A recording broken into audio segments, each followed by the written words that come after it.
Hi friends, కుసనావా ఛానల్కు స్వాగతం. నేను మీ కొండా మోహన్.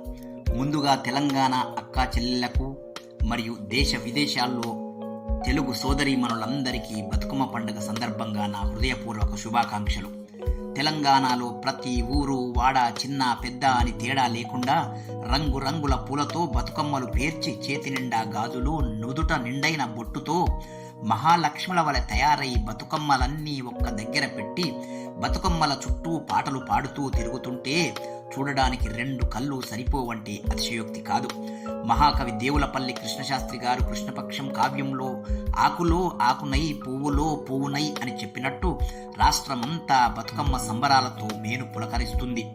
మహాలయ అమావాస్య రోజు ఎంగిలి పూల బతుకమ్మ నుండి దుర్గాష్టమి నాటి సద్దుల బతుకమ్మ వరకు ఒక్కో రోజు ఒక్కో పేరుతో బతుకమ్మను పేర్చి పుట్టినింటికి మరియు మెట్టినింటికి ఆయురారోగ్యాలిమ్మని ఆటలతో పాటలతో అక్క చెల్లెళ్ళు కోలాహలం చూస్తే ప్రతి ఇల్లు ఈ 10 రోజులు ఆనంద నిలయంగా ప్రేమాభిమానాలతో సంబంధ బాంధవ్యాలతో అలరారుతుంది.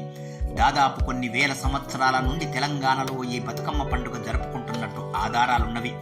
ఆడపడుచులందరూ ఎక్కడ ఉన్నా ఈ పండుగకు తమ పుట్టిల్లు చేరుకొని ఊరి వారందరితో కలిసి గ్రామమే ఒక కుటుంబంగా గడిపే ఈ సమయం వారికి జీవితంలో మరుపురాని అనుభూతి.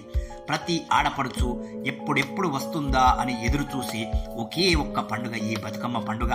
తెలంగాణ సోదరీమణులు దేశంలో ఎక్కడ జీవిస్తున్నా, విదేశీ గడ్డపై సైతం జీవిస్తున్నా మన సంస్కృతి సంప్రదాయాలను తరతరాలుగా భావితరాలకు అందిస్తూ మన ఆచార వ్యవహారాలను సజీవంగా ఉంచుతున్నందుకు వారికి పాదాభివందనాలు సమర్పిస్తున్నాను. మరొక్కసారి అందరికీ ఈ బతుకమ్మ పండుగ శుభాకాంక్షలు తెలియజేస్తూ సెలవు తీసుకుంటున్నాను. జై హింద్.